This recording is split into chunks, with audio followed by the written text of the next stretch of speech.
this is Alexis Horn interviewing Texas Southern's very own Ms. Amos. Could you tell me a little bit about yourself? Hi, I work in the Student Academic Support Services department, and I'm responsible for campus-wide tutoring. It's, let's see, this is my second time back. So, and I've been here the second time for a year and a half. The first time was 6.5 years. And I'm also an alum here, so it's like a fondness at coming back home. Are you from Texas? Yes, I was born and raised between here and the southern state of Louisiana. All my family's roots are from the southern portion, Opelousas, New Orleans, Lafayette, Baton Rouge, Lake Charles. So I spent most of my summers there, but went to school here. So how was college discussed at home? It was something that my mother always focused on as far as education. Growing up, I don't remember her really talking about college specifically as much as you need your education. Right. And just getting your high school diploma is not enough. And for us, she was like, you need to be able to go farther than me. And that's what my mother always talked to my brother and I about.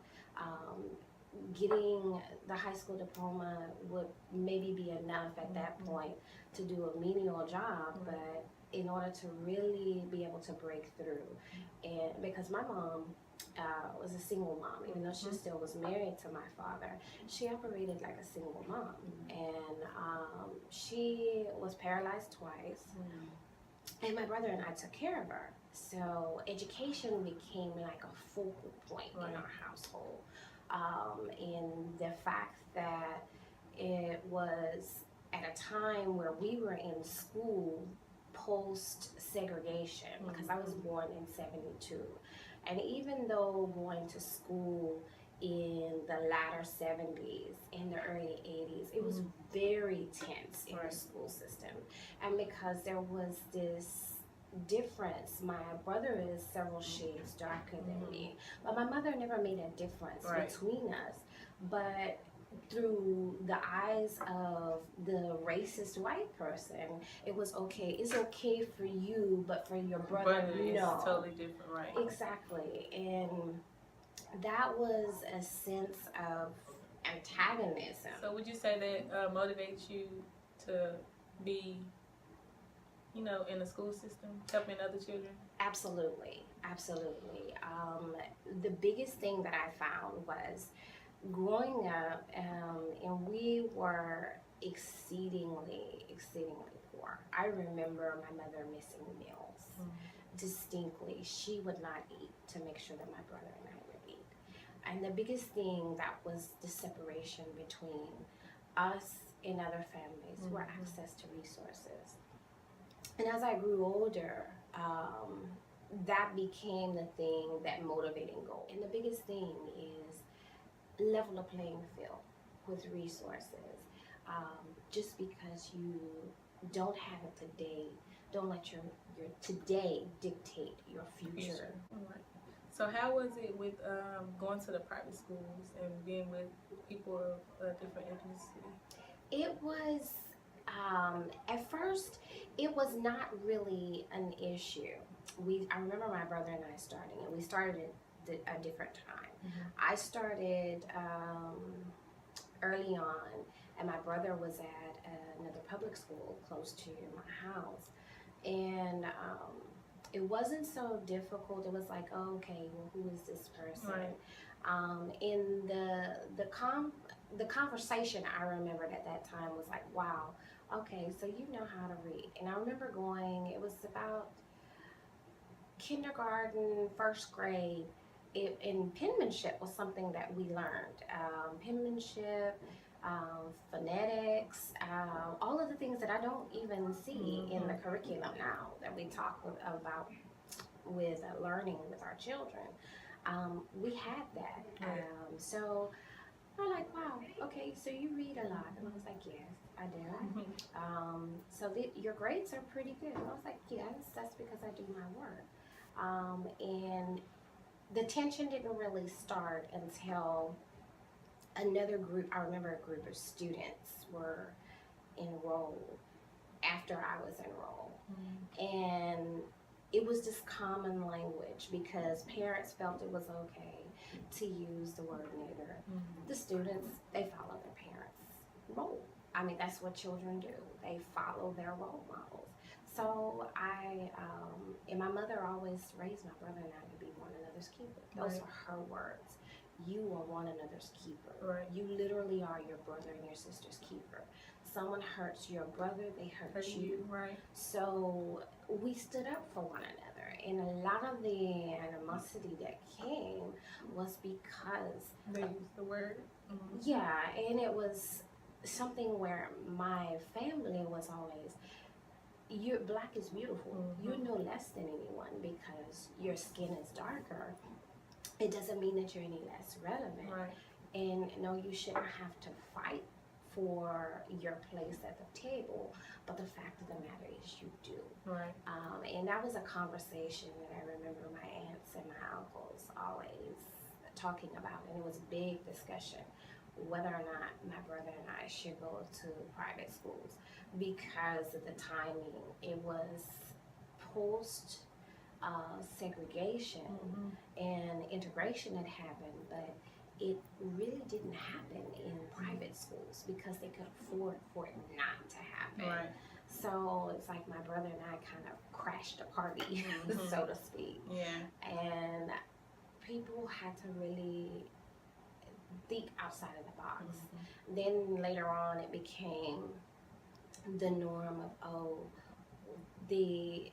what you would see as the mock acceptance of, well, they're okay for black people. You know, it's like it's really not acceptance at all.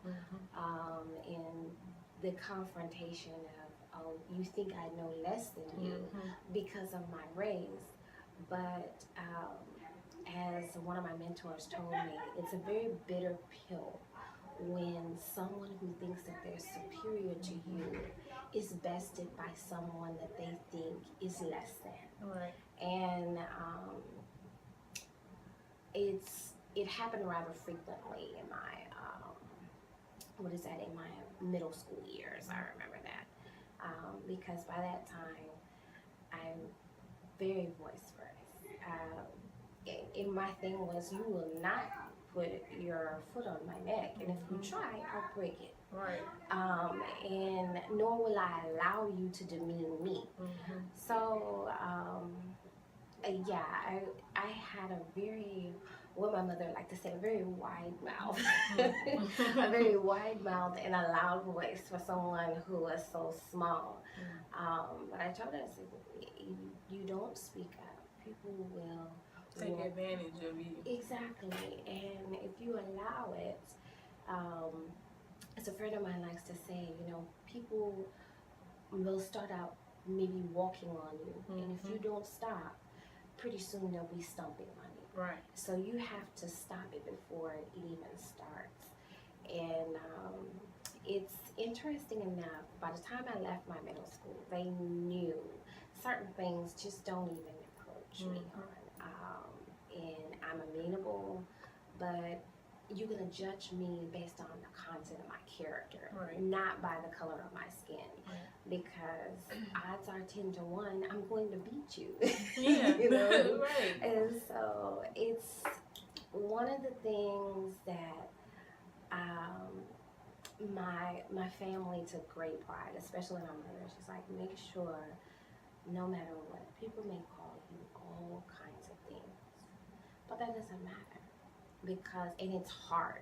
It's hard when you walk the halls and you're being called every name in the book and people are throwing things at you and you just feel demeaned. Right. It's difficult. You know, think about it now. Wow. No. Why did you choose Texas Southern University? You know, the choice was pretty much, it was very easy.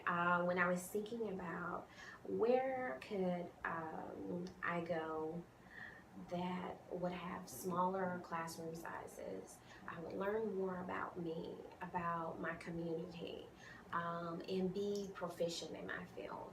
And the more we began to talk as family, the more Texas Southern was the spot. Mm-hmm. And the fact that at that time, TSU had the open door policy.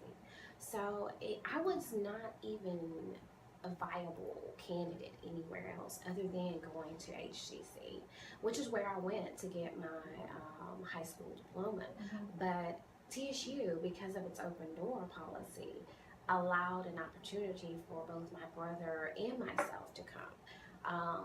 And one of the things that one of my favorite mentors from here, Dr. Gooden, she would always tell us Texas Southern has this incredible and uncanny knack of taking students who are throwaways Mm-hmm. and treating them like a lump of coal and compressing them, giving pressure, and turning them into these beautiful diamonds. So what did you study at Texas Southern? I studied child and family development and under the Department of Human Services and Consumer Science as the executive director of neighborhood centers.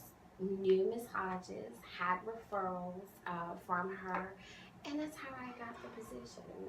Moved up through the ranks, and I tell you, TSU opened so many doors. So what influenced you to attend a HBCU? The biggest thing was my biggest draw initially was because where was I going to go? Right. That was the first thing.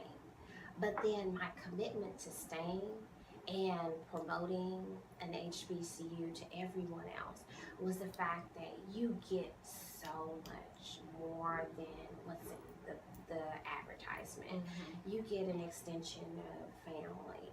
You get a sense of connectedness. You get the one-to-one with your professionals, the professionals in your community, your area of study, and with your professor. Mm-hmm. There's a lot of opportunities that are at an HBCU that you just won't see at At PWI. What would you say to incoming freshmen?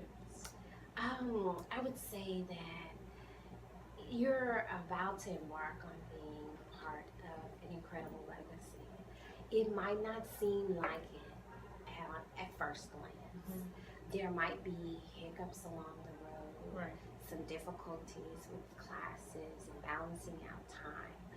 But the most prominent thing that to take away from the experience at TSU is that each of us who finished from here, we carry a part of our history with us. Right. And this is something that we look to pass on. Thank you for interviewing with me.